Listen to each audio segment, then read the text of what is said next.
Hello, how you diddling? It's Nikki. Today I am talking about investing, not from a stocks and shares point of view because I'm not a financial advisor. I have no business talking about stocks and shares.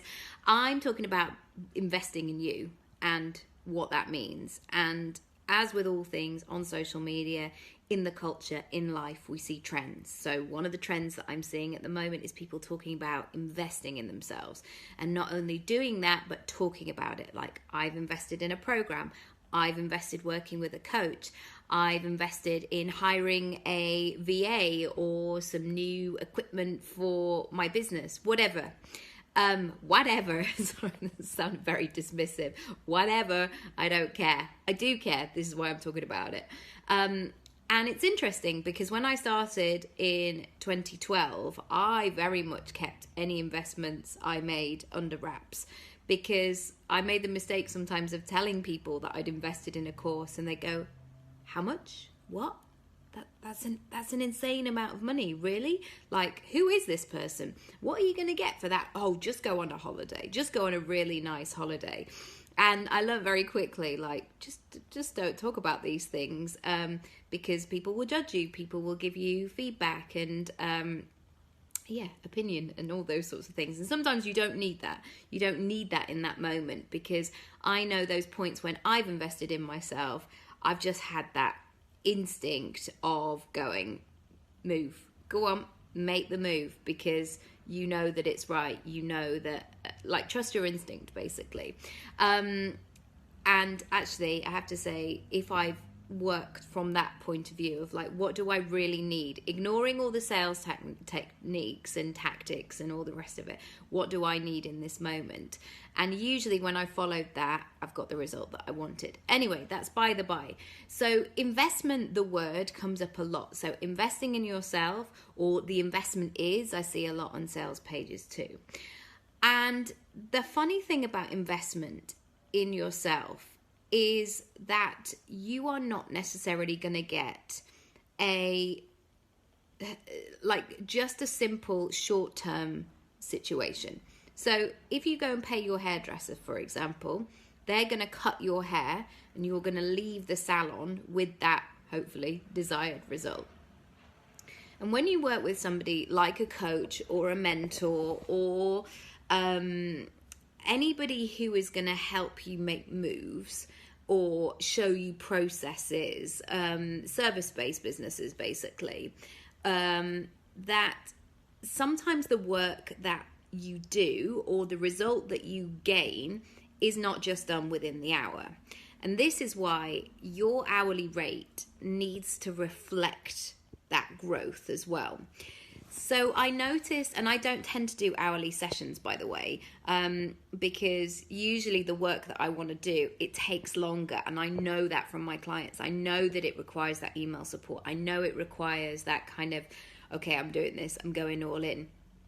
But one thing that I used to notice when I used to do these kind of power hour situations is we would start, and the session would start going really well, and we would, I was really happy with the way that it was going. My client would be, like, the ideas would be coming together, there'd be this excitement, this energy, and guaranteed, I would, around the same sort of time, so around the kind of 40-minute mark, 35 to 40-minute mark, there would suddenly be that dawning of panic from my client. Not necessarily outwardly, like, wow, I'm feeling insecure, but sometimes that kind of, you could see that energy shift.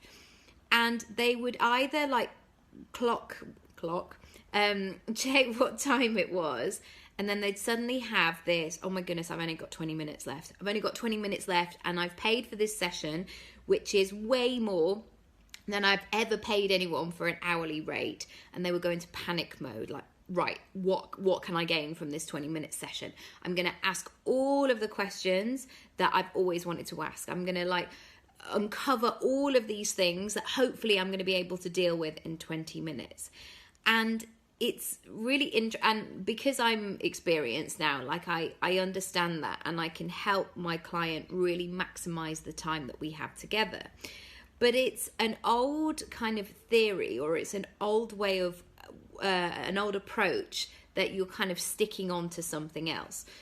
Because actually, I've learned that if people within like a session do, right, I'm going to figure out these 2 things and get them really solid and build those foundations and really understand what they are, what to do with them, that automatically, as you leave the session, is going to have that ripple effect. So it's going to change everything. It's going to really sort of, it's like a wave, you know, it will really go whoosh and start moving things really fast. Whereas sometimes people want that sense of having to achieve everything and figured everything out in an hour. And actually, if you've got too many things, it's like having too many tabs open. If you've got too many tabs open, nothing's really getting done. Nothing's getting really completed. So it's really about thinking about less is more.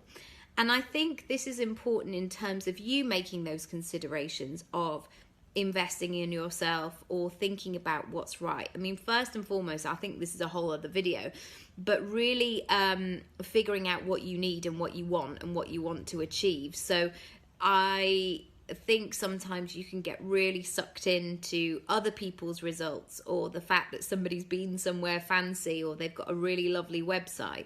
But you have to pull back from that and just go, what is it I actually need? What am I paying this person for? What do I want to gain from this experience? And that's really helpful as well, especially if you're hosting the session. Then you can deliver and you can manage expectations and you can help them move forward in that way. The other thing that I wanted to say is when you're investing in yourself, you won't, even though sometimes it can feel a stretch financially, because people are talking and tagging, right, on social media, and they're going, oh my God, I feel so great. I've invested in myself. Oh, this is amazing. But I guarantee when they make that payment or that bank transfer or press send, whatever it is, they are like freaking out a bit, like, oh my God, I've never spent this much money on this before. And I hope it works out. And like, I feel like it's right, but is it? Oh, I don't know. Like, there's all sorts of things. But I want to put your mind at rest and for you to think about investing in yourself as not something like a payphone where you're just kind of chugging money away and you're never going to see it again. So did anybody have to do that where they would like have to phone their mum or dad and say, can you come pick me up? Sometimes I phone them and say, I don't really know where I am, but can you come and pick me up?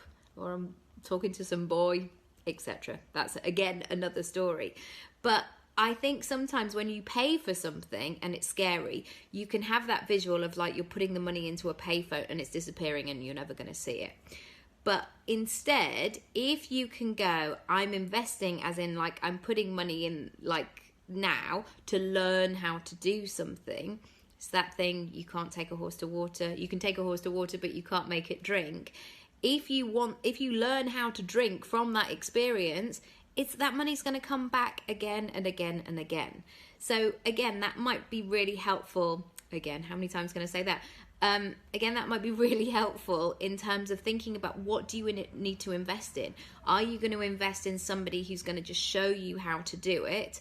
Or are you going to be able to actually action those things and make the investment work for you again and again and again and again? Right, I'm going to leave it there before I say again and again and again.